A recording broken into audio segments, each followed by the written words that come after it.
السلام علیکم ورحمۃ اللہ وبرکاتہ۔ الحمد للہ رب العالمین والصلاة والسلام علی رسولہ الکریم وعلی آلہ وصحبہ ومن سار علی نہجہ الی یوم الدین وسلم تسلیما کثیرا، اما بعد۔ آج دورہ علوم شرعیہ کا درس حدیث رہے گا، اس میں ہم بلوغ المرام کی کتاب الجامع، اس میں اخلاق و آداب کے حوالے سے احادیث لے رہے تھے، اور سابقہ درس میں ہم نے ہمارے سلیبس کی حدیث نمبر 32 لی تھی کہ جس میں اللہ تعالیٰ نے اگر کسی انسان کو کوئی ذمہ داری دی ہے، کوئی مسئولیت دی ہے، اور پھر اس کو ادا نہیں کرتا اور اس میں بددیانتی سے کام لیتا ہے اور اسی پر اس کی موت آ جاتی ہے، تو اس کے بارے میں نبی اکرم صلی اللہ علیہ وسلم کا فرمان کہ اللہ تعالیٰ اس کے اوپر جنت کو حرام کر دیتا ہے۔ تو اس حوالے سے ہم نے مسئولیات کا ذکر کیا تھا کہ انسان کے اوپر کیا کیا مسئولیات ہیں، کیا کیا ذمہ داریاں ہیں کہ جن کو اس نے ادا کرنا ہوتا ہے۔ اس کے بعد آج ہمارے سلیبس کی حدیث نمبر 33 ہے، عن خولۃ الانصاریہ رضی اللہ عنہا قالت قال رسول اللہ صلی اللہ علیہ وسلم ان رجالا يتخوضون في مال الله بغیر حق فلهم النار یوم القیامہ۔ خولہ انصاریہ رضی اللہ تعالی عنہ فرماتی ہیں کہ رسول کریم علیہ الصلاۃ والسلام نے فرمایا، ان رجالا يتخوضون في مال الله بغیر حق، کہ کچھ وہ لوگ ہیں کہ جو اللہ کے مال میں ناحق طور پر تصرف کرتے ہیں، اس کو بے جا خرچ کرتے ہیں، فَلَهُمُ النَّارُ يَوْمَ الْقِيَامَةِ، تو ایسے لوگوں کے لیے آگ ہے، جہنم ہے قیامت کے روز۔ یہ صحیح بخاری کی حدیث ہے کہ جو ہم کو ایک بہت بڑا درس دیتی ہے کہ مال اللہ تعالیٰ کی نعمت ہے، اور اصل اللہ کی اس نعمت کی حفاظت کرنے کا حکم ہے، اور مال کو ضائع کرنا، اس کو بے جا خرچ کرنا، یہ حرام اور ناجائز ہے۔ اور اسی کے بارے میں نبی صلی اللہ علیہ وسلم کا فرمان ہے کہ اللہ تعالیٰ نے جن چیزوں کو ناپسند کیا ہے، کَرِہَ لَکُمْ قِیلَ وَقَالَ وَکَثْرَةَ السُّؤَالِ وَإِضَاعَةَ الْمَالِ، کہ اللہ نے تم سے جو چیزیں حرام کی ہے تم پر، وہ قیل وقال یعنی ادھر ادھر کی باتیں کرنا، اور کثرت السؤال زیادہ سوال کرنا، اور یہاں پر اللہ عالم مراد جو ہے زیادہ سوال سے وہ شرعی اور دینی سوال بھی ہو سکتے ہیں کہ جو آدمی بعض اوقات بھیجا کرتا ہے، اور وہ سوال دنیا کے چیزوں کو طلب کرنے کے حوالے سے بھی ہو سکتے ہیں جو حقیقت میں مذموم چیز ہے۔ اور تیسری کیا چیز اللہ نے ناپسند کی ہے، وَإِضَاعَةُ الْمَالِ، اور مال کو ضائع کرنا۔ اور اسی طرح اللہ تعالیٰ کا فرمان ہے، وَلَا تُؤْتُوا السُّفَهَاءَ أَمْوَالَكُمُ الَّتِي جَعَلَ اللَّهُ لَكُمْ قِيَامًا، کہ اللہ نے جس مال کو تمہاری روزی کا، تمہاری معیشت کا ذریعہ بنایا ہے، یہ مال بے وقوف لوگوں کے حوالے نہ کرو۔ اور قرآن و سنت کی ایک دلیلیں ہیں کہ جس میں مال کی حفاظت کرنے کا حکم دیا گیا ہے، اور یہ مال دو طرح کا ہے۔ ایک وہ مال ہے جو انسان کا خاص مال ہوتا ہے، اپنا مال ہے، تو اس مال کے حوالے سے بھی انسان کو اجازت نہیں کہ اس کو بے جا صرف کرے، اس کو ضائع کرے، اس میں فضول خرچی کرے، بلکہ حتیٰ کہ اللہ تعالیٰ نے مال کو بے جا خرچ کرنے، فضول خرچی کرنے والوں کو اخوان الشیاطین کا نام دیا ہے کہ وہ شیطان کے بھائی ہیں۔ تو انسان کا اپنا مال بھی اس کو بھی صحیح اس کا تصرف کرنے کا حکم ہے، اور دوسرا مال ہے جو عام مال ہے۔ عام مال ہونے کا معنی کہ اس کا اپنا خاص نہیں ہے، یا تو ملک کا ہے، قوم کا ہے، یا پھر کسی خاص ادارے کا ہے، کسی خاص جمعیت کا ہے،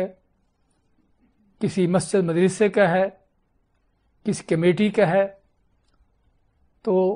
یعنی وہ مال جو لوگوں کا مشترکہ ہے۔ اور یہاں پر اس حدیث میں حقیقت میں دونوں ہی چیزیں مراد ہیں، اگرچہ زیادہ علماء نے اس حدیث کی شرح میں دوسری قسم کے لوگوں کا ذکر کیا ہے کہ جو مشترکہ مال میں، عام مال میں بے جا اس میں تصرف کرتے ہیں۔ لیکن بعض علماء جس طرح کہ شیخ ابن عثیمین رحمۃ اللہ علیہ فرماتے ہیں کہ اس میں دونوں ہی طرح کے مال مراد ہیں، چاہے وہ مال خاص ہو یا عام ہو۔ حتیٰ کہ انسان کا جو اپنا خاص مال ہے اس کے حوالے سے بھی انسان کو حکم ہے کہ اس کو صحیح طریقے سے حاصل کرے۔ یہاں پر یتخوضون کا لفظ جو حدیث کے اندر، اس کو بے جا اڑانا، بے جا استعمال کرنا، وہ مال کو حاصل کرتے ہوئے بھی ہے کہ مال کو حاصل کیسے کیا ہے، حلال سے یا حرام سے، جائز طریقوں سے یا ناجائز طریقوں سے، اور پھر اس مال کو خرچ کرتے ہوئے بھی، اس مال کو صرف کرتے ہوئے بھی کہ اس کو کہاں پر خرچ کیا جا رہا ہے، کہاں پر صرف کیا جا رہا ہے۔ اور قیامت کے دن یہ دونوں ہی سوال ہوں گے مال کے حوالے سے، جس طرح کہ ترمذی اور سنن وغیرہ کی صحیح حدیث میں ہے، نبی اکرم صلی اللہ علیہ وسلم کا فرمان، لا تزول قدم عبد یوم القیامہ حتی یسأل عن اربع، کہ قیامت کے دن آدمی اپنے قدم نہ اٹھا پائے گا جب تک وہ 4 سوالوں کے جواب نہ دے لے گا۔ ان 4 سوالوں میں ایک سوال کیا ہے؟ وَعَن مَالِهِ مِنْ أَيْنَ اكْتَسَبَهُ وَفِيمَا أَنْفَقَهُ، کہ مال کے بارے میں سوال ہوگا کہ کہاں سے اس کو حاصل کیا، کس طریقے سے حاصل کیا، حلال سے یا حرام سے، اور کہاں پر اس کو خرچ کیا، اس کو صرف کیسے کیا۔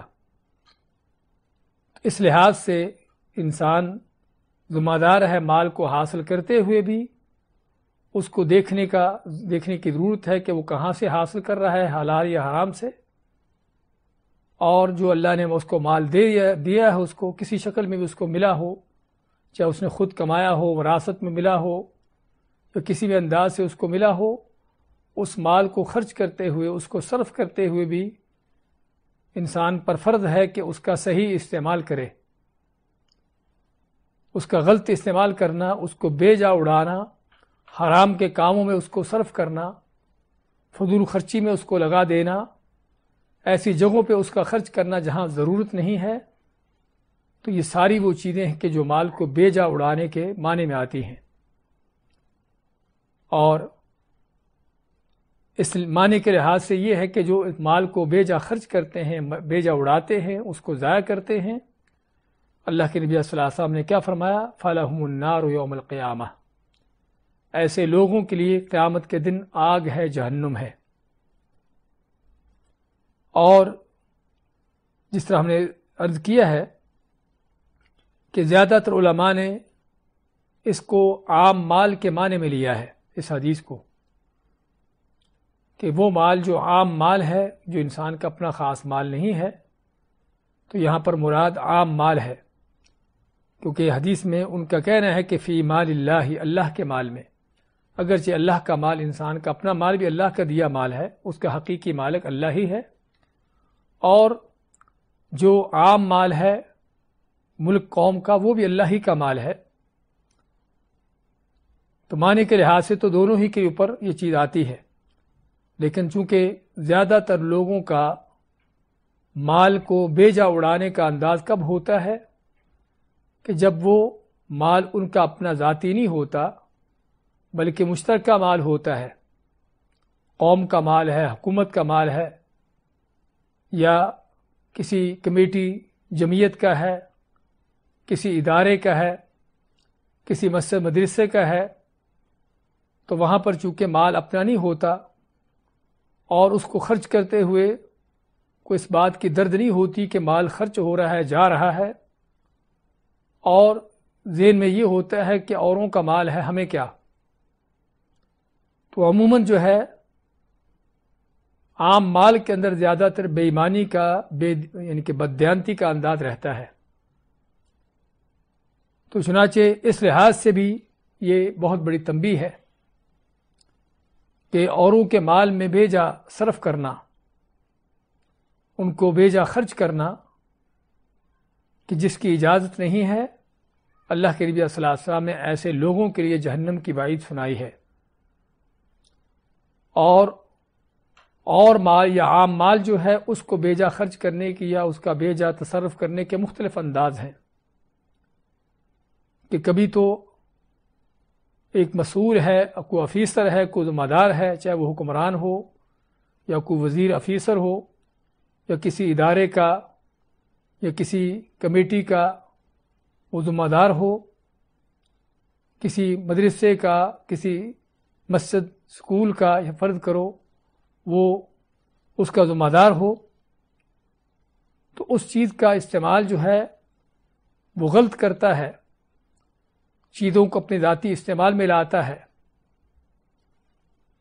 یا مشترکہ چیزوں کے بارے میں سمجھتا ہے کہ اس پر میرا حق ہے. اسی ضمن میں صحیح مسلم کی حدیث ہے کہ نبی کریم صلی اللہ علیہ وسلم نے ایک آدمی کو بھیجا جو ابن الطبیہ کے نام سے معروف تھا زکوٰۃ وصول کرنے کے لیے. تو آدمی زکوٰۃ لے کے آتا ہے، وصول کر کے لاتا ہے. جب نبی کریم صلی اللہ علیہ وسلم کے پاس پہنچا تو اس نے زکوٰۃ کا مال الگ رکھا ہوا تھا کہ یہ زکوٰۃ کا مال ہے جو میں لے کر آیا ہوں، اور پھر کہتا ہے وَهَذَا أُهْدِيَ لِي، اور یہ خاص کو الگ سے کوئی مال میں سے تھا، کوئی جانور تھا یا کچھ بھی تھا، اس کے بارے میں کہنے لگا کہ یہ خاص مجھے ہدیہ گفٹ دیا گیا ہے. تو نبی صلی اللہ علیہ وسلم کے بارے میں آتا ہے کہ آپ مسجد میں تشریف لاتے ہیں، ممبر پر کھڑے ہوتے ہیں، لوگوں کو جمع کرتے ہیں، اللہ کی حمد و ثنا بیان کرنے کے بعد فرماتے ہیں ما بال عامل ابعثہ، کیا وجہ ہے کہ بعض ورکر ہیں، کام کرنے والے ہیں، جن کو میں بھیجتا ہوں یعنی کسی مقصد کے لیے، زکوٰۃ صدقے خیرات کی وصولی کے لیے، فیقول ھذا لکم وھذا اہدی لی، اور پھر آ کے کہتا ہے کہ یہ مال تمہارے لیے یعنی صدقہ ہے، زکوٰۃ ہے جو مجھے دیا گیا ہے، میں لے کے آیا ہوں، اور یہ وہ مال ہے جو خاص ہے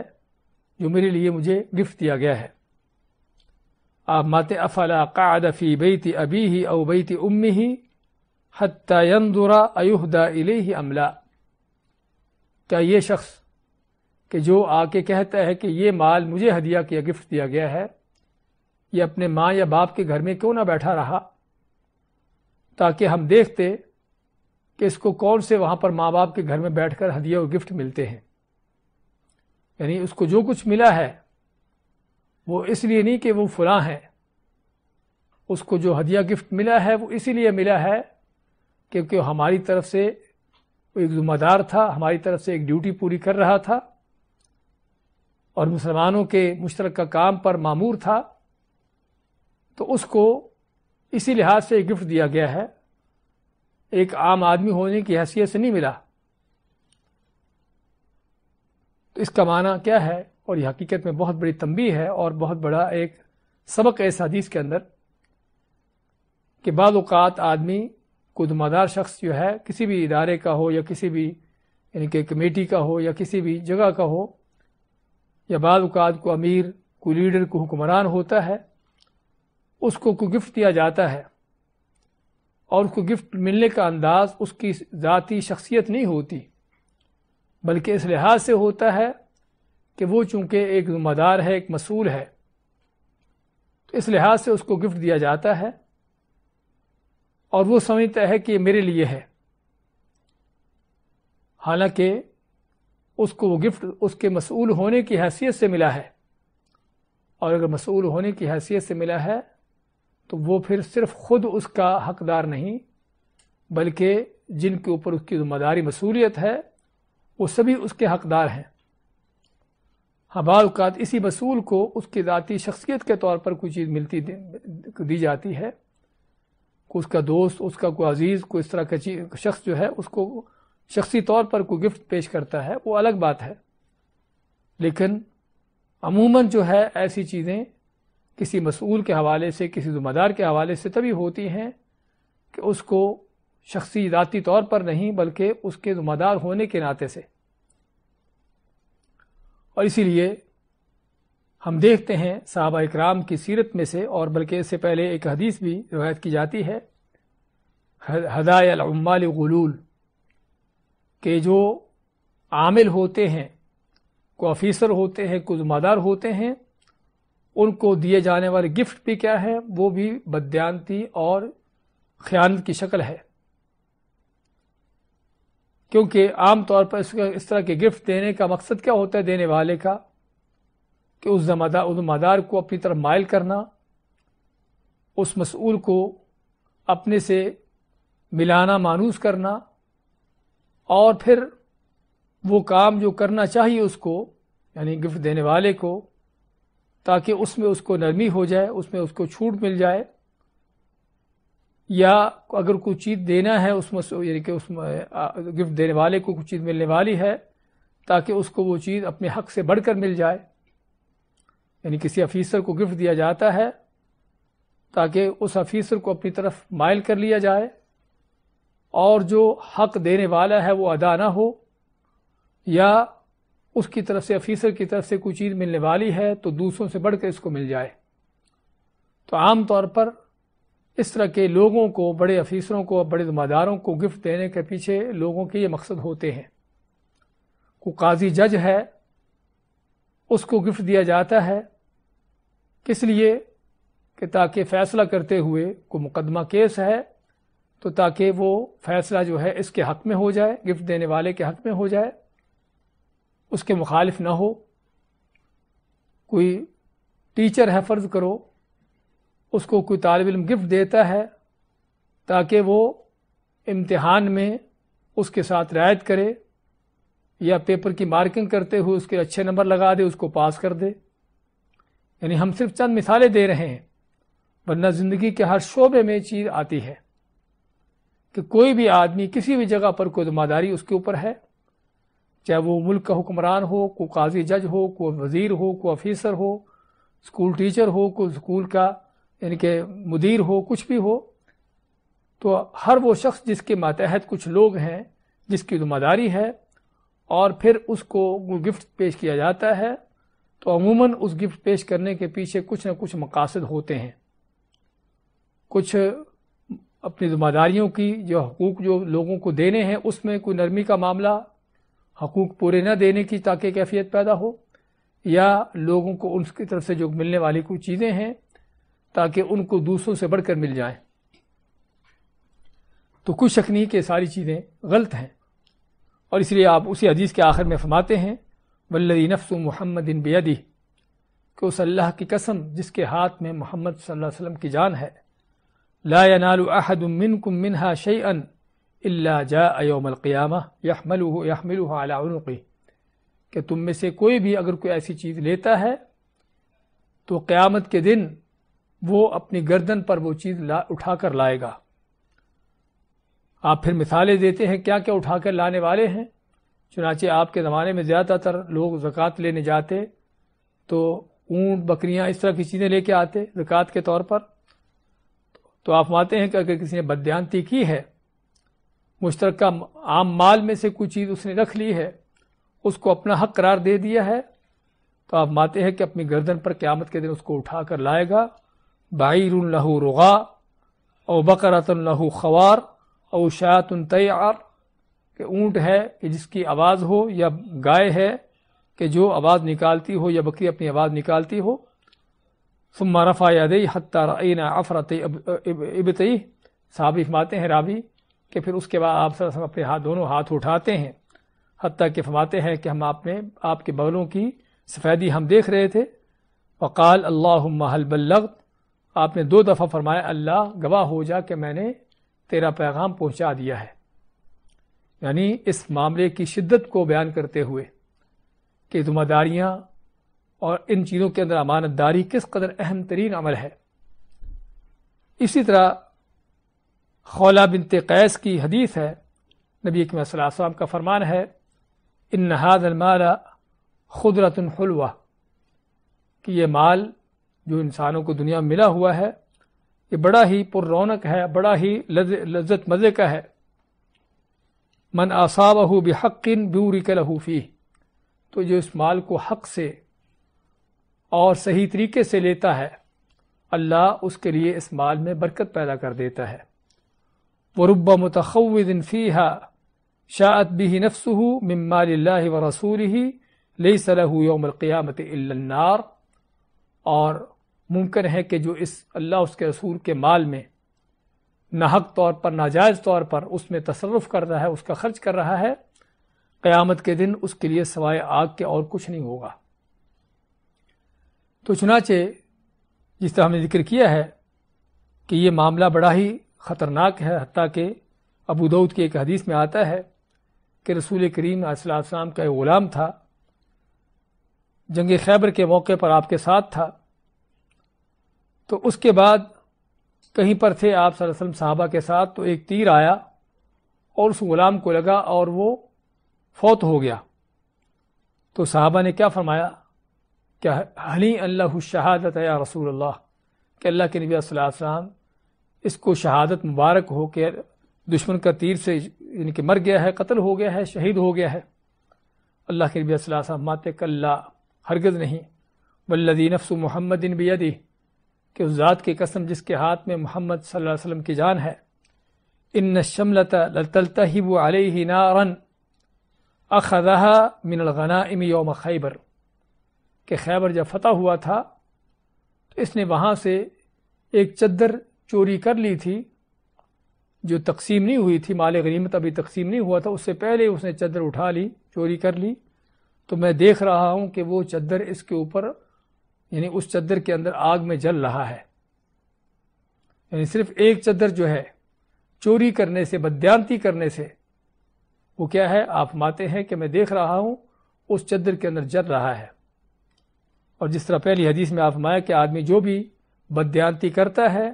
قوم کی ہو، اپنی جماعت کی ہو، اپنی ادارے کی ہو، وہ قیامت کے دن اس چیز کو اٹھا کر لائے گا۔ اور اسی طرح کا اللہ تعالیٰ کا فرمان ہے وَمَن يَغْلُلْ يَأْتِ بِمَا غَلَّ يَوْمَ الْقِيَامَةِ، اور جو بھی بددیانتی کرتا ہے وہ قیامت کے دن اپنی بددیانتی کیا ہوا مال اپنے سر پر اٹھا کر لائے گا۔ لائے گا کس لیے؟ اللہ تعالیٰ اس کے سر پر یہ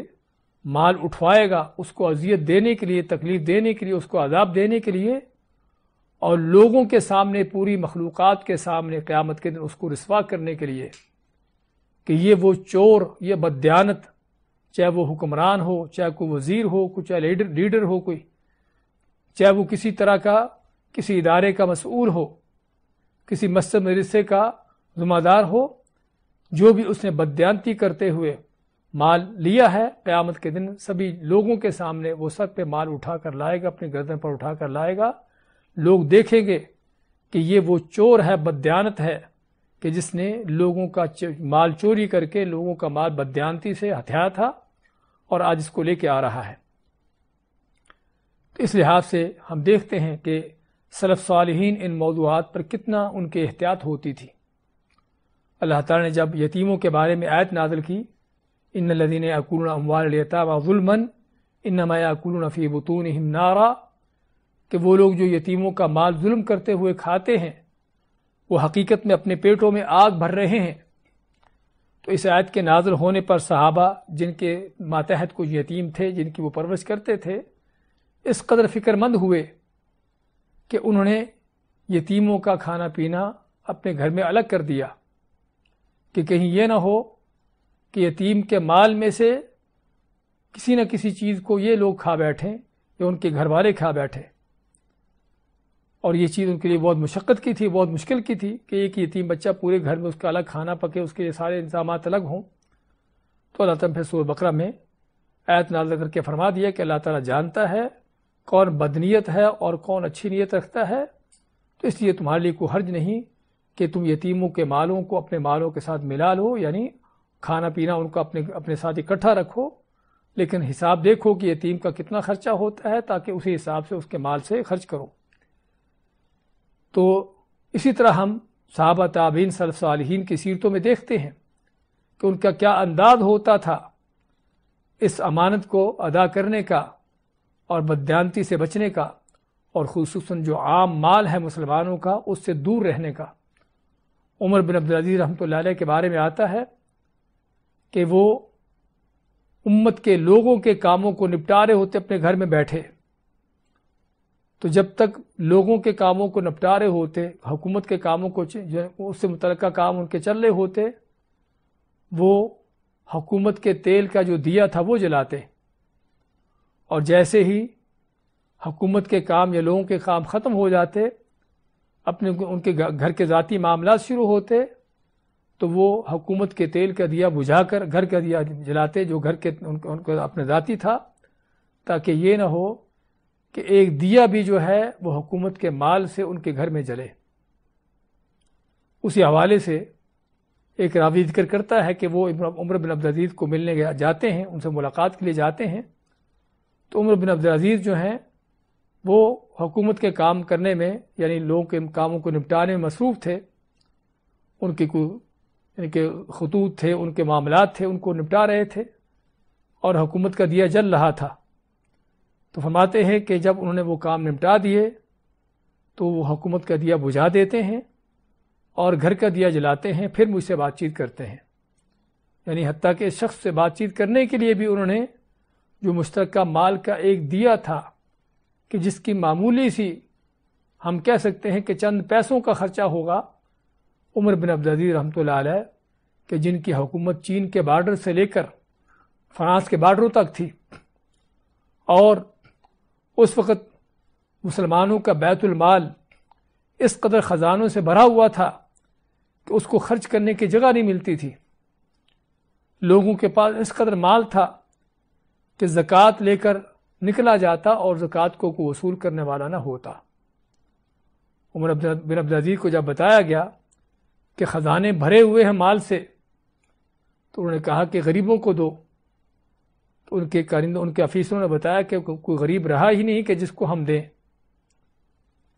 اور پھر انہوں نے مختلف جگہ بتائیں کہ جہاں پر خرچ کیے جائیں۔ تو کہنے کا مقصد اس قدر امت مسلمہ کی وہ خوشحالی کا دور اور اس قدر مال و دولت کی فراوانی کا دور، اس حالت میں بھی عمر بن عبدالعزیز رحمۃ اللہ علیہ حکومت کا دیا جو صرف چند پیسوں کے خرچے پر جل سکتا تھا، اپنے گھر کے ذاتی معاملات کے لیے، اپنے دوست سے بات کرنے کے لیے، وہ بھی جلانا ان کو گوارا نہ ہوا۔ لیکن آج ہم دیکھتے ہیں کہ حکومتوں میں تو کیا کچھ ہوتا ہے، وزیر تو کیا کیا گل چھرے اڑاتے ہیں، کیا ان کی دودھ کی نہریں چلتی ہیں، اور تو اور حتیٰ کہ ہمارے بعض اداروں کے مسئول، کسی مسجد کا مولوی، کسی مدرسے کا ناظم، اور کسی سکول کا کوئی پرنسپل، اور اس طرح کے مختلف طرح کے لوگ جو مختلف اداروں کے مختلف جگہوں کے ذمہ دار ہوتے ہیں، وہ کس انداز سے یعنی کہ اس جگہ کی جو پراپرٹیز ہیں ان چیزوں کو اپنے استعمال میں لاتے ہیں اور سمجھتے ہیں کہ ان پر ان کا پورا حق ہے۔ ان کی گاڑیاں استعمال ہوتی ہیں اور ان کے مال استعمال ہوتے ہیں اور ان کے طرح طرح کے وسائل، بلکہ حتیٰ کہ وہاں پر کام کرنے والے جو ورکرز ہیں ان کو بھی اپنی ذاتی استعمال، اپنی ذاتی خدمت کے لیے لگایا جاتا ہے۔ تو ایسے لوگوں کا قیامت کے دن کیا حال ہوگا، کیا جواب ہوگا؟ حقیقت میں یہ حدیث ہم کو یہ تنبیہ کرنے کے لیے آئی ہے۔ یہاں پر کوئی کہنے والا کہہ سکتا ہے کہ ایک آدمی جب کوئی ادارہ چلا رہا ہے تو ظاہری بات ہے اس کے خود بھی اپنے اخراجات ہوتے ہیں، تو اس کو پھر اپنے اخراجات کہاں سے پورے کرے؟ اس حوالے سے جواب یہ ہے کہ اگر تو یہ ادارہ چلانے والا، اس کی گورنمنٹ کی طرف سے فرض کرو سیلری ہے، یا کوئی بھی ادارہ چلانے والا اس کی کمیٹی کی طرف سے سیلری مقرر ہے، تو اپنی سیلری لے گا اور اسی پر اکتفا کرے گا اس سیلری سے ہٹ کر اس ادارے کی طرف سے کسی ایک پیسے کا بھی اس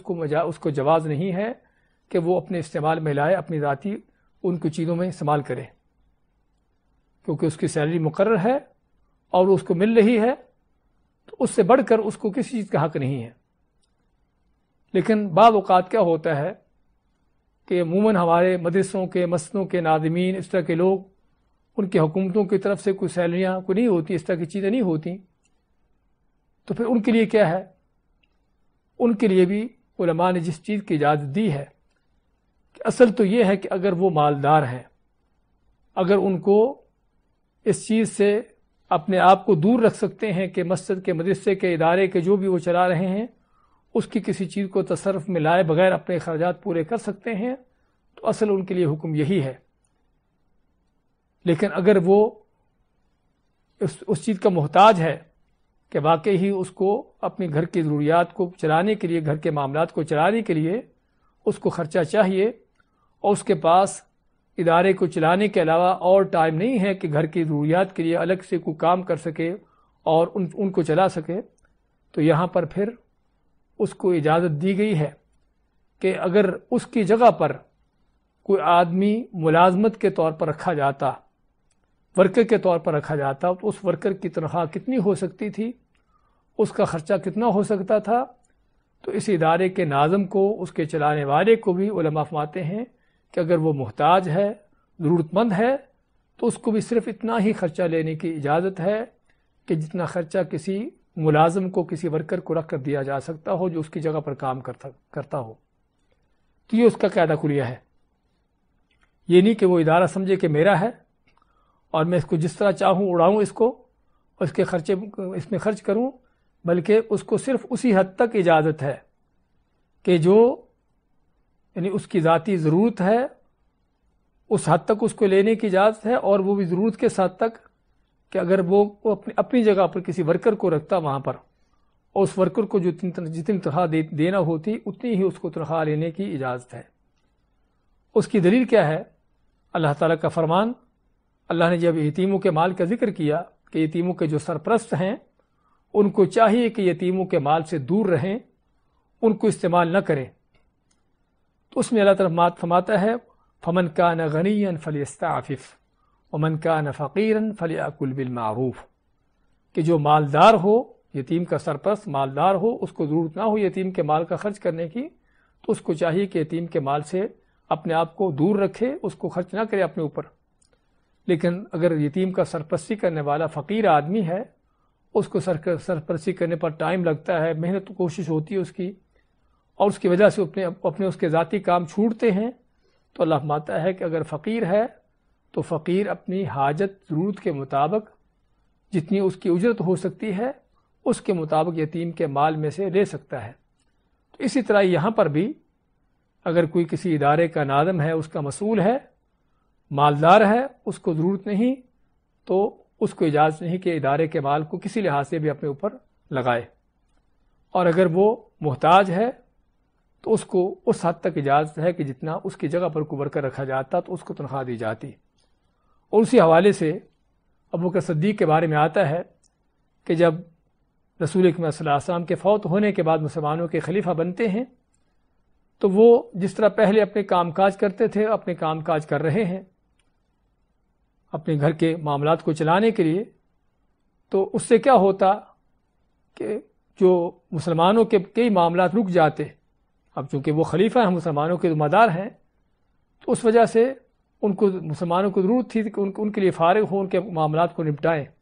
لیکن اپنے گھر کی مصروفیات کی وجہ سے بہت سے معاملات ان کے رہ جاتے۔ تو عمر فاروق نے مشورہ دیا کہ اب آپ جو ہے عام آدمی نہیں ہو، آپ مسلمانوں کے ذمہ دار ہو، ان کے خلیفہ ہو، ان کے امیر ہو، تو آپ کو چاہیے کہ آپ ان کے لیے فارغ ہو، اپنے وقت کو مسلمانوں کے لیے فارغ کرو، ان کے معاملات کو نپٹانے کے لیے، اور اپنے گھر کے اخراجات کو چلانے کے لیے آپ کو جو ضرورت ہے بیت المال سے لو۔ تو ابوبکر صدیق نے دیکھا کہ واقعی عمر کی بات صحیح ہے کہ لوگوں کے معاملات زیادہ حقدار ہیں میرے اپنے ذاتی معاملات کی نسبت، تو چنانچہ اپنے آپ کو فارغ کرتے ہیں لوگوں کے کاموں کو نمٹانے کے لیے، اور ان کے گھر کی جو ضروریات تھی وہ پھر بیت المال سے لیتے ہیں، لیکن لیتے کتنی ہیں کہ جس سے صرف ان کی زندگی کا گزر بسر ہو سکے، صرف پیٹ بھرنے نہیں بلکہ صرف بھوک مٹانے کی حد تک کھانا مل سکے، صرف جسم کو ڈھانپنے کی حد تک معمولی کپڑا حاصل ہو سکے۔ کوئی بڑے محل تعمیر کرنا، اس وقت کے زمانے میں بڑے عالیشان گھوڑے ہوتے تھے، کوئی ایسے گھوڑے خریدنا، کوئی اور مال و دولت جمع کرنا، یا کھانے پینے کے حوالے سے لذت اور مزے اڑانا، ایسا نہیں، بلکہ مسلمانوں کے خلیفہ تو بن گئے، امیر تو بن گئے، اور فتوحات بھی ہو رہی تھی اور بڑے بڑے مال و غنیمت بھی آ رہے تھے، لیکن اس کے باوجود ابوبکر کے گھر کا خرچہ صرف اتنا تھا جو سوکھی روٹی تک ہوتا تھا۔ اور یہی عمر فاروق رضی اللہ تعالیٰ عنہ کی خلافت اور بعد میں آنے والے جو مسلمانوں کے خلفاء رہے ہیں ان کا انداز رہا ہے۔ تو خیر بات کر رہے تھے اس موضوع پر کہ یہ حدیث ہم کو سبق دیتی ہے اس بات کا کہ انسان کو کس قدر ضرورت ہے اللہ کے دیے ہوئے مال میں، چاہے اس کا ذاتی مال ہو، اس کا خاص مال ہو، اس میں بھی اللہ سے ڈرنے کی، مال کو حاصل کرتے ہوئے بھی، اس کو خرچ کرتے ہوئے بھی، اور اگر عام مال ہے تو اس کے اندر بھی کس قدر اس کو ضرورت ہے امانتداری سے کام لینے کی، دیانتداری سے کام کرنے کی، اور لوگوں کے مال سے دور رہنے کی۔ اور یہاں پر آخر میں ایک بات کہتے چلے، علماء کا فرمان ہے کہ جو شخص لوگوں کے مال میں ناجائز تصرف کرتا ہے اس کا یہ جرم جو ہے چور سے بڑھ کر اور ڈاکو سے بڑھ کر ہے۔ آپ کہیں گے وہ کیسے؟ چور چوری کرتا ہے، بہت بڑا جرم ہے، کبیرہ گناہ ہے، تو جو لوگوں کے مشترکہ مال میں سے، عام مال میں سے کچھ چیز اپنے اوپر خرچ کرتا ہے، اپنے تصرف میں لاتا ہے، علماء فرماتے ہیں کہ اس کا جرم جو ہے ڈاکو چور سے بڑھ کر ہے۔ کس لیے؟ اس کی دو وجہ ہیں کہ ڈاکو چور، پہلی بات تو ہے کہ چور چوری کرتے ہوئے سمجھتا ہے کہ میں حرام کا کام کر رہا ہوں، حلال نہیں ہے، اور جبکہ ہمارے اداروں کے ناظمین، ہمارے افیسران، حکومتوں کے مسئولین یہ مال لوٹ رہے ہوتے ہیں اور سمجھتے ہیں کہ یہ ان کا حق ہے، یعنی اس کو حلال سمجھ کر کرتے ہیں، اور دین کے اندر کسی حرام چیز کو حلال سمجھ کے کرنا ایک الگ سے بہت گھنونا جرم ہے۔ یعنی مال کو لوٹنے کا جرم تو ہے جو ہے وہ ہے، لیکن اس کو حلال سمجھ کے لوٹنا یہ الگ سے بڑا جرم ہے کہ جو بعض اوقات انسان کو کفر تک پہنچا دیتا ہے۔ تو پہلی وجہ تو یہ ہے کہ چور چوری کرتے ہوئے سمجھتا ہے کہ میں گناہ کا کام کر رہا ہوں، اس کو حلال نہیں سمجھتا۔ لیکن اس طرح کے لوگ جب مشترکہ مال کو، عام مال کو اپنے تصرف میں لاتے ہیں تو سمجھتے ہیں کہ ان کا حق ہے، اس کو حلال سمجھ کر کرتے ہیں، تو اس حوالے سے حرام کو حلال سمجھنا ہی کیا ہے، بہت بڑا جرم ہے۔ اور پھر دوسری بات، جس طرح کہ شیخ ابن عثیمین رحمۃ اللہ علیہ اس پر تنبیہ کرتے ہیں، فرماتے ہیں کہ جو کسی کی چوری کرتا ہے وہ ایک شخص ہے، جو کسی کا ایک شخص کا مال دھوکہ دے کر کسی انداز سے، وہ ایک دو شخص ہوتے ہیں، مخصوص آدمی ہوتے ہیں۔ آدمی دنیا میں بھی ممکن ہے ان سے معاذ کر لے، ان کا حق ان کو لوٹا دے، اور اگر نہیں کر سکا تو قیامت کے دن بھی اس سے حق لینے والے یہ مخصوص لوگ ہوں گے کہ جن کی چوری جن سے کیا ہے۔ لیکن جو عام مشترکہ مال کھاتا ہے وہ ایک دو آدمیوں کا نہیں، بلکہ بعض اوقات پوری کی پوری قوم کا مال کھا رہا ہے، پوری قوم کا مال، کہ وہ قوم جو کروڑوں افراد پر مشتمل ہے، تو قیامت کے دن اس بدبخت کو ان کروڑوں لوگوں کا حساب دینا ہے۔ ان کا مال کھا رہا ہے کہ جو اس کے ماتحت ہزاروں لوگ ہیں، اس کمیٹی کے، اس ادارے کے متعلقہ ہزاروں لوگ، اور مدرسے کے یعنی کہ 3 بچے، غریب بچے، اور وہ بھی سینکڑوں ہزاروں کی تعداد میں ہوتے ہیں، تو کمیٹیوں کے مال کھانے والے، مدرسوں کے مال کھانے والے، مسجدوں کے مال کھانے والے، ان کا حساب کوئی ایک آدمی کا حساب نہیں ہے، ان کو پتہ کتنے ہزاروں لوگوں کا قیامت کے دن ان کو حساب چکانا ہوگا۔ تو اس لحاظ سے دیکھا جائے تو پتہ چلتا ہے کہ کتنا بڑا جرم ہے کہ جس میں اس طرح کے بہت سے لوگ ملوث ہیں، اور اسی اللہ کے نبی صلی اللہ علیہ وسلم نے اسی انداز سے حدیث بھی بیان کی کہ ان رجالا یتخوضون فی مال اللہ بغیر حق، کہ کچھ وہ لوگ ہیں کہ جو اللہ کے مال میں ناحق طور پر ناجائز تصرف کرتے ہیں، فلہم النار یوم القیامہ، تو ایسے لوگوں کے لیے قیامت کے دن پھر آگ ہی ہے۔ اس کے بعد اگلی حدیث لیتے ہیں، اور حدیث ہم نے تقریباً موضوع کے اعتبار سے پہلے پڑھ چکے ہیں، صرف اس کا ترجمہ بیان کر کے ہم آگے چلتے ہیں۔ حدیث نمبر 34، عن ابی ذر رضی اللہ عنہ عن النبی صلی اللہ علیہ وسلم فیما یروی عن ربہ قال یا عبادی انی حرمت الظلم علی نفسی وجعلتہ بینکم محرما فلا تظالموا۔ صحیح مسلم کی حدیث ہے، اور حدیث بہت لمبی ہے، کہ جس میں اللہ تعالیٰ نے کئی جملوں میں یا عبادی کے لفظ سے بندوں کو پکارا، مخاطب کیا کہ اے میرے بندو۔ اس سے پہلے اللہ کے نبی صلی اللہ علیہ وسلم اس حدیث کو روایت کیسے کرتے ہیں؟ حدیث کا روایت کا انداز دیکھیے، عن النبی صلی اللہ علیہ وسلم فیما یروی عن ربہ، کہ نبی صلی اللہ علیہ وسلم سے صحابی روایت کرتے ہیں کہ اللہ کے نبی صلی اللہ علیہ وسلم نے جو اپنے رب سے روایت کی، تو اس کو حدیث قدسی کہتے ہیں، کہ جو اللہ تعالیٰ کے الفاظ ہی، اللہ تعالیٰ کا فرمان ہی لوگوں کو آگے سنایا جا رہا ہے، اور اسی لیے اس کو حدیث قدسی کا نام دیا جاتا ہے، کہ اللہ کے مقدس ذات کی طرف اس کی نسبت کی جاتی ہے۔ اور حدیث قدسی اور قرآن میں کیا فرق ہے؟ کہ قرآن کو اللہ وحی میں نازل کرتا ہے، فرشتہ لے کر آتا ہے، اور فرشتہ اللہ تعالیٰ کا فرمان، اللہ تعالیٰ کے الفاظ، قرآن کے الفاظ آپ کو سناتا ہے، اور آپ اس کو پڑھتے ہیں، یاد کرتے ہیں، اور آگے لوگوں کو وہی قرآن پھر سکھاتے ہیں۔ لیکن حدیث قدسی جو ہے وہ ضروری نہیں کہ فرشتہ آپ کو بتائے، بلکہ بعض اوقات اللہ تعالیٰ آپ کے دل میں وہ بات ڈال دیتا ہے۔ اسی طرح حدیث قدسی اور قرآن میں فرق یہ بھی ہے کہ قرآن کو تلاوت کرنے کی عبادت ہے، ایک ایک حرف پڑھنے کی 10 نیکیاں ہیں، جبکہ حدیث قدسی اگرچہ اللہ ہی کا کلام ہے، لیکن اس کو بذات خود پڑھنے کی عبادت نہیں ہے، یعنی آپ نہیں کہیں گے کہ اس کے حروف پڑھنے کی آپ کو 10 نیکیاں مل رہی ہیں۔ اس طرح قرآن کریم جو ہے وہ تواتر کے ساتھ، یعنی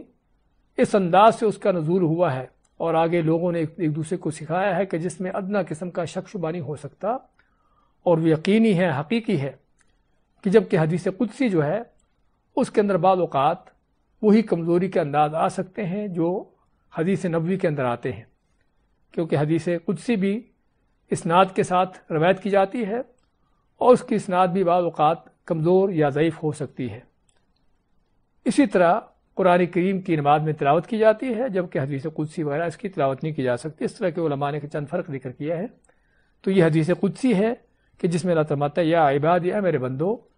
انی حرمت الظلم علی نفسی، میں نے اپنی جان پر ظلم کو حرام کیا ہے، اپنے اوپر ظلم کو حرام کیا ہے۔ اور اللہ کا اپنے اوپر ظلم کو حرام کرنے کا معنی کہ اللہ کسی پر ظلم نہیں کرتا۔ کسی نے نیکی کی ہے، چاہے وہ ذرہ بھر بھی نیکی ہے، اس کی نیکی محفوظ ہے، اور اگر اللہ کی خاطر اس نے کی ہے، نیکی کے قبول ہونے کی ساری شرطیں موجود ہے، تو اللہ تعالیٰ ہر قیامت کے دن اس کو اس کی نیکی کا اجر دے کے رہے گا، اس کی نیکی ضائع نہیں ہوگی، کیونکہ نیکی کا ضائع ہو جانا ظلم ہے۔ اگر کسی نے برائی کی ہے تو برائی کرنے والے ہی کو جتنی برائی کی ہے اتنا ہی اس کو عذاب یا سزا ملے گی۔ کسی نے برائی کی ہو، اس کی برائی دوسرے پر ڈال دی جائے، ظلم ہے۔ اللہ کے ہاں ایسی چیز نہیں ہوتی۔ برائی تو تھوڑی کی تھی، سزا زیادہ مل جائے، یہ بھی ظلم ہے جو اللہ کے ہاں ممکن نہیں ہے۔ تو مختلف طرح کے وہ ظلم کے انداز جو ہو سکتے ہیں، اللہ فرماتا ہے کہ میں نے ہر لحاظ سے، ہر طریقے سے، اور ظلم کی ہر شکل و صورت کو اپنے اوپر حرام کر رکھا ہے کہ میرے ہاں ظلم نہیں ہوتا۔ وَجَعَلْتُهُ بَيْنَكُمْ مُحَرَّمًا، اور پھر اس ظلم کو تمہارے درمیان بھی اس کو حرام کر دیا ہے۔ فَلَا تَظَالَمُوا، پس آپ فرماتا اللہ تعالیٰ کہ ایک دوسرے پر ظلم نہ کرو۔ اور ہم اس سے پہلے حدیث نمبر 28 میں اس موضوع کو تفصیلاً ذکر کر چکے ہیں کہ ظلم کا معنی کیا ہے، اور ظلم کس کس انداز سے ہوتا ہے، کن کن چیزوں میں ظلم کا ہوتا ہے اللہ تعالیٰ کے حق میں، بندوں کے حق میں، اور مختلف ظلم کی جو قسمیں ہیں، شکل صورتیں ہیں، اور اس کے بھیانک انجام کیا ہیں۔ تو اس لیے اس حدیث کی مزید تفسیر کرنے کی ہم کو یہاں پر ضرورت نہیں ہے۔ اس کے بعد ہمارے پاس حدیث نمبر 35 ہے، 35 عن ابی ہریرہ رضی اللہ عنہ ان رسول اللہ صلی اللہ علیہ وسلم قال اتدرون ما الغیبہ، کیا جانتے ہو کہ غیبت کیا ہے؟ قالوا اللہ ورسولہ عالم، تو صحابہ اکرام نے فرمایا کہ اللہ اس کا رسول ہی بہتر جانتے ہیں۔ قال، تو نبی اکرم صلی اللہ علیہ وسلم نے فرمایا ذکرک اخاک بما یکرہ، کہ اپنے بھائی کا اس انداز سے ذکر کرنا کہ جو اس کو ناپسند ہو، یعنی اپنے بھائی کی ایسی بات کہنا جو بات اس کو ناپسند ہو۔ قیل، آپ سے کہا گیا ارأیت ان کان فی اخی ما اقول، کہ اگر میں اپنے بھائی کے بارے میں جو بات کر رہا ہوں واقعی وہ بات اس کے اندر موجود ہو۔ قال، آپ سر فرماتے ہیں ان کان فیہ ما تقول فقد اغتبتہ،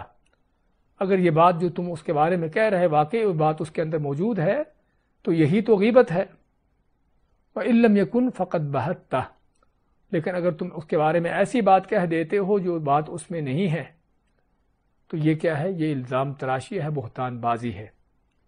یہ صحیح مسلم کی حدیث کہ جس میں ایک بہت بڑی معاشرے کی فساد اور معاشرے کو بگاڑنے والی، معاشرے کو تباہ کرنے والی، گھروں کو برباد کرنے والی چیز جو ہے وہ غیبت ہے، اس کا بیان ہو رہا ہے۔ غیبت کا لفظی معنی ہی کس سے ہے؟ غائب ہونے سے، کہ ایسے شخص کی بات کرنا جو غائب ہو، موجود نہ ہو،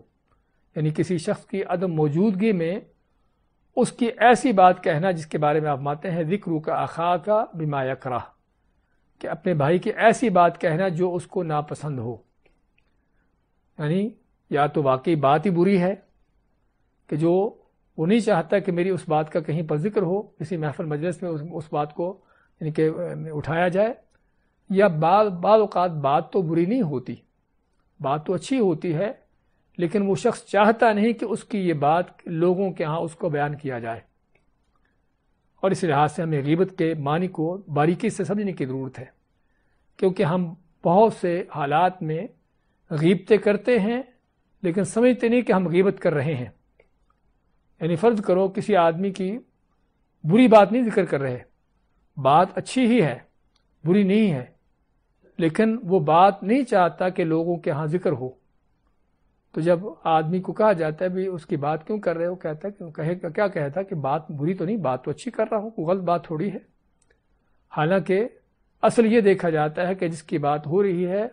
اس کو یہ بات ہونا پسند ہے یا نہیں ہے۔ اگر پسند نہیں ہے، چاہے بات اچھی بھی ہو، تب بھی غیبت میں شمار ہوتی ہے۔ ہم اس کی مثال دیتے ہیں کہ فرض کریں کوئی آدمی کو کام کرنا چاہتا ہے، کوئی جاب اس کو مل رہا ہے، کوئی اور کاروبار کرنے کا اس کا ارادہ ہے، اور چاہتا ہے کہ ابھی یہ بات لوگوں میں نہ پھیلے، تو چنانچہ اس بات کو لوگوں کے اندر بیٹھ کے کر دینا کہ فلاں آدمی اس طرح کا جاب کرنے جا رہا ہے، اس کو جاب مل رہا ہے، یا اس طرح کا کوئی کاروبار بزنس کر رہا ہے۔ اب یہ بات بذات خود کو بری بات نہیں ہے، اس میں کوئی برائی کا پہلو نہیں ہے، لیکن جس آدمی کی بات ہو رہی ہے اس کو یہ گوارا نہیں، اس کو یہ برداشت نہیں کہ اس کی بات لوگوں کے ہاں ہو یا لوگوں کو اس بات کا بھی پتہ چل جائے۔ وہ چاہتا ہے کہ پہلے کام شروع ہو جائے، اس کے بعد ٹھیک ہے لوگوں کو پتہ چل جائے گا، مشکل نہیں ہے۔ اور ویسے بھی حدیث میں اللہ کے نبی صلی اللہ علیہ وسلم کا فرمان ہے کہ اپنی حاجات کو پورا کرنے کے لیے کتمان سے، یعنی حاجتوں اپنی باتوں کو چھپانے سے کام لو، یعنی جب تک بات ہو نہ جائے، جب تک معاملہ ہو نہ جائے اس وقت تک اس کو نہ پھیلاؤ، کیونکہ کیا کیا حاسد ہوتے ہیں، کیا کیا لوگوں کی نظریں ہوتی ہیں کہ جس وجہ سے بعض اوقات کوئی بد نظری کا شکار ہو جاتا ہے، آدمی کسی حسد کا شکار ہو جاتا ہے، اور اس کا جو کام ہو رہا ہوتا ہے وہ پھر نہیں ہو پاتا۔ تو اس لیے آپ نے اس بات کی ترغیب دی ہے، تعلیم دی ہے کہ آپ اپنے کاموں کو ضروری نہیں کہ آدمی ہر بات کو لوگوں کو بتاتا پھرے، ہاں اللہ سے دعا کرے، ان سے اس بات کے بارے میں مشورہ کرے جو خیر خواہی کا جذبات رکھتے ہوں، اور عام لوگوں سے اس بات کو چھپا کے رکھے، تو اس میں کوئی حرج کی بات نہیں بلکہ اس کی تعلیم ہے۔ تو بات کر رہے تھے کہ یہ غیبت ہے کہ کسی کی اس کی عدم موجودگی میں ایسی بات کہنا جو بات اس کو ناپسند ہو کہ اس کی بات وہ کہی جائے، چاہے وہ بات ظاہراً بری ہو یا نہ بری ہو، تو یہ ہے غیبت۔ تو یہ غیبت جو ہے اس کا گناہ کیا ہے، اس کا جرم کیا ہے؟ قرآن کریم سورۃ حجرات میں اللہ تعالیٰ نے جب فرمایا وَلَا يَغْتَبْ بَعْضُكُمْ بَعْضًا، اور تم ایک دوسرے کی غیبت نہ کرو، کس لیے؟ اس کا انجام بیان کرتے ہوئے فرمایا ایحب احدکم ان یأکل لحم اخیہ میتا فکرہتموہ، کیا تم میں سے کوئی چاہتا ہے کہ اپنے مردہ بھائی کا گوشت کھائے؟ تم یقیناً اس بات کو ناپسند کرو گے۔ تو جس طرح مردار کا، مردہ انسان کا، اور وہ بھی بھائی ہو، مسلمان ہو، اس کا گوشت کھانا بہت گھنونی چیز ہے، بہت ایک گھٹیا بات ہے۔ تو اس سے بھی گھٹیا بات کیا ہے کہ کسی کی عدم موجودگی میں اس کی ایسی بات کہنا جو اس کو ناپسند ہو۔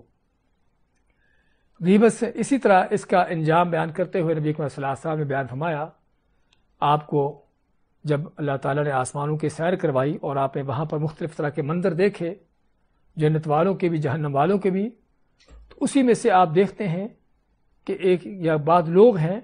کہ جو کیا کر رہے ہیں کہ اپنے ناخنوں سے اپنے چہروں کو، اپنے سینوں کو نوچ رہے ہیں۔ بڑے بڑے ان کے ناخن ہیں، اور ناخنوں کے بارے میں بھی آتا ہے کہ ان کے تانبے کے ناخن ہیں، عام ناخن نہیں بلکہ تانبے کے ناخن ہیں۔ ان ناخنوں سے اپنے چہروں کو، اپنے سینوں کو نوچ رہے ہیں، چھیل رہے ہیں۔ تو آپ نے جب پوچھا جبرائیل علیہ السلام سے یہ کون ہے، تو آپ کو بتایا گیا ہؤلاء الذین یأکلون لحوم الناس ویقعون فی اعراضہم۔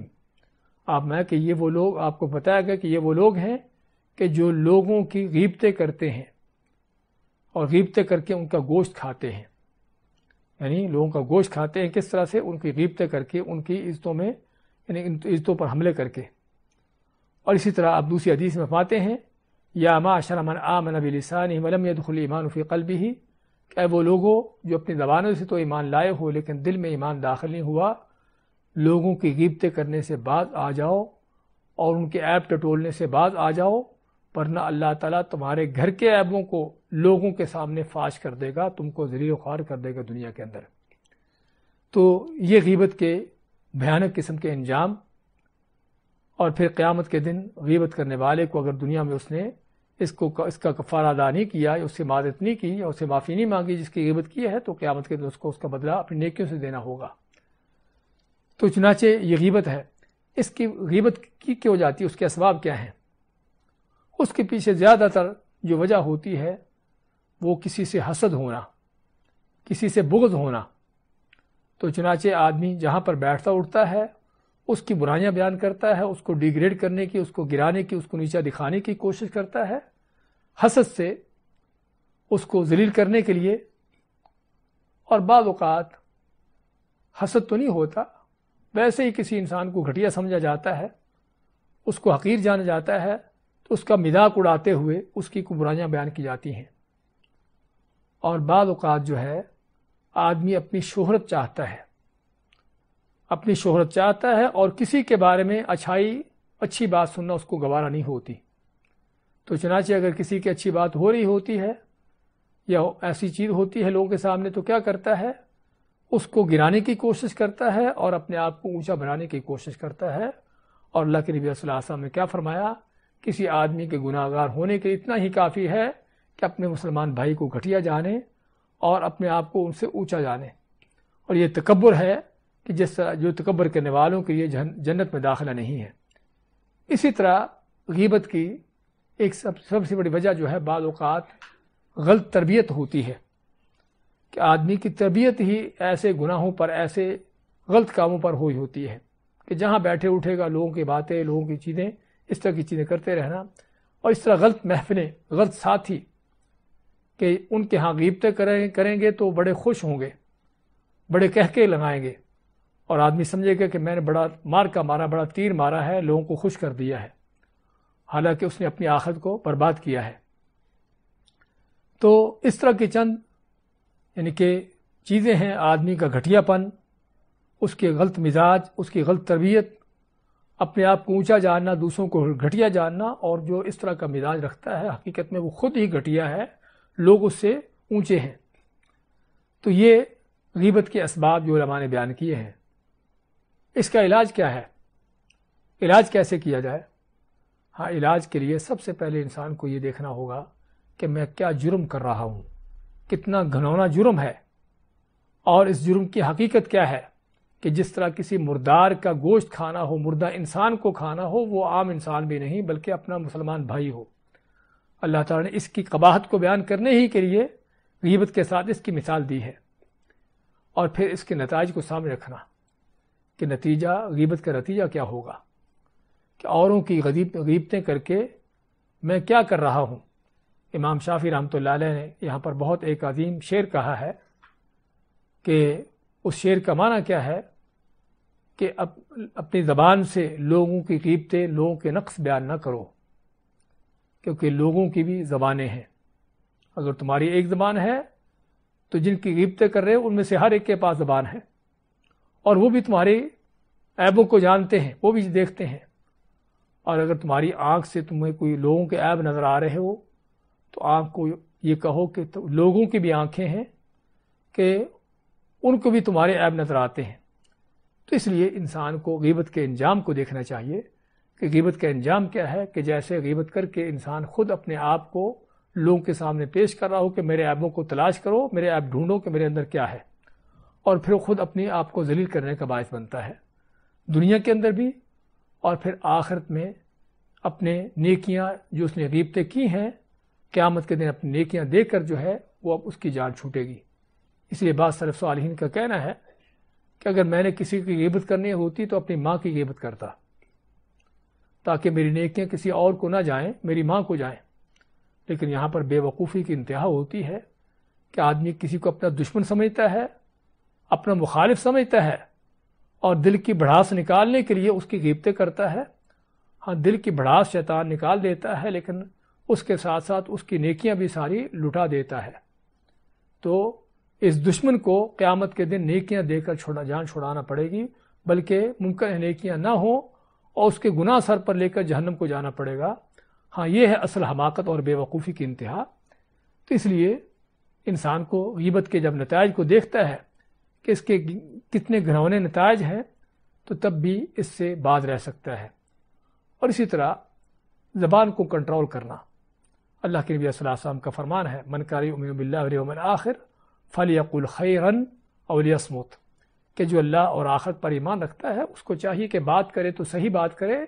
یا پھر خاموش رہے۔ یعنی بلا وجہ باتیں کرنا، اپنے آپ کو جہاں بھی بیٹھے اٹھے آدمی اپنی زبان کو کھلا چھوڑ دے، لگام چھوڑے رکھے، ہاں یہ بھی وہ چیز ہے کہ جو انسان کو اس طرح کی چیزوں پر لگا دیتی ہے۔ غیبت کے حوالے سے بعض اوقات غیبت کرنا جائز بھی ہوتی ہے، اگرچہ یہ حرام ہے، کبیرہ گناہ ہے، لیکن بعض حالتوں میں اس کو جائز بھی علماء نے کہا ہے کہ جب انسان پر ظلم ہوتا ہو، زیادتی کی جاتی ہو، تو ایسے شخص کو اجازت ہے کہ وہ ایسے لوگوں کے پاس جو اس کے ظلم کا خاتمہ کر سکے، اس کے ظلم کو اس کا جواب دے سکیں، اس کو ظلم سے بچا سکیں، وہ کوئی حکمران ہو، کوئی قاضی جج ہو یا کوئی بڑا آدمی ہو، ان کے پاس بیٹھ کر اپنے ظلم کا بیان کرنا کہ کس نے اس کے ساتھ کیا کیا ہے، تو اس کی اللہ نے اجازت دی ہے۔ لا يحب اللہ الجہر بالسوء من القول الا من ظلم، اللہ مانتا ہے کہ بری بات کو یعنی کہ پکار کر آوازوں سے کہنا جائز نہیں، سوائے جس پر ظلم کیا جائے۔ اسی طرح اگر کوئی برائی ہوتی ہو تو اس برائی کو ختم کرنے کے لیے ایسے لوگوں کے پاس ذکر کرنا اس برائی کا، برائی کرنے والوں کا، کہ جو اس برائی کو ختم کر سکیں، اس کو روک سکیں۔ اسی طرح اگر کسی کو فتویٰ چاہیے ہو، مسئلہ پوچھنا ہو، اور اس مسئلہ میں کسی شخص کا ذکر ہونا ضروری ہو، تو پھر بھی فتویٰ پوچھنے والا بھی اپنے فتویٰ پوچھتے ہوئے اس شخص کا ذکر کر سکتا ہے کہ فلاں شخص نے میرے ساتھ ایسا کیا ہے یا ایسا معاملہ ہے، تو میں کیا کروں۔ جس طرح کہ فاطمہ بنت قیس رضی اللہ تعالیٰ عنہ نکاح کرنا چاہتی تھی، شادی کرنا چاہتی تھی، تو 3 لوگوں نے ان سے شادی کی آفر کی، تو آپ صلی اللہ علیہ وسلم کے پاس آتی ہیں، پوچھتی ہیں کہ اس طرح 3 لوگوں نے مجھ سے اس طرح کی آفر کی ہے، تو میں کس سے نکاح کروں۔ تو آپ نے 2 کے بارے میں فرمایا کہ جہاں تک معاویہ کا معاملہ ہے تو وہ تو سالوک ہے، بالکل غریب فقیر ہے، تمہیں کیا کھلائے گا، اور دوسرا ابو جہم ہے کہ جو پٹائی کرنے والا آدمی ہے، ہاں تیسرا اسامہ ہے کہ وہ اچھا آدمی ہے، اس سے نکاح کر لو۔ تو اس سے علماء نے اخذ کیا ہے کہ اگر فتویٰ لیتے ہوئے کسی سے، یعنی کہ اس طرح ابو سفیان کی بیوی ہند آپ کے پاس آئی، کہنے لگی کہ ابو سفیان جو ہے بخیل آدمی ہے، اور جو مجھے اور میری اولاد کو جتنا خرچہ چاہیے نہیں دیتا، تو کہ اگر میں اس کی اجازت کے بغیر کوئی اس کے مال میں سے لے لوں تو کیا حکم ہے، کیا حرج ہے۔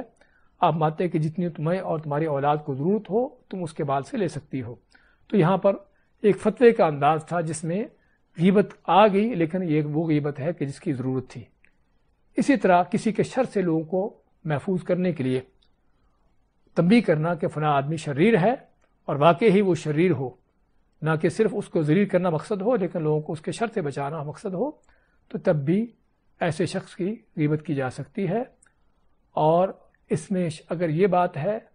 کسی کے شر سے بچانا، اگر دنیا کے شر سے بچانا ضروری ہے